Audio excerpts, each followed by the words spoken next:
imtiyozli. Endi hozir mana maqsadli sarflashda foyda daromadga kiritilaymi? Xudo xohlasa, Xudoga shukr. Bo'yapti, yaxshi.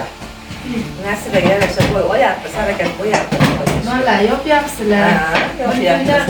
Necha qopdan yopasizlar? 3 qop, 3 qop. Nechta dona chiqadi? Yoqadi. Yoqadi, sarvarda. 250 donadan chiqadi bir qopni. Qanchadan sotasiz donasi? Endi biz oshxonalarga tarqatamiz ko'pincha bozor ichidagi. Qanaqa bozorga topshirmaydi bizlar endi. Bir kunlik daromad rasxoddan qoplaydi, foydasi bilan. Qoplaydi. Yashaylar, sog' bo'linglar. Omadli bersin. Rahmat sizlarga. Sog' bo'linglar. Rahmat.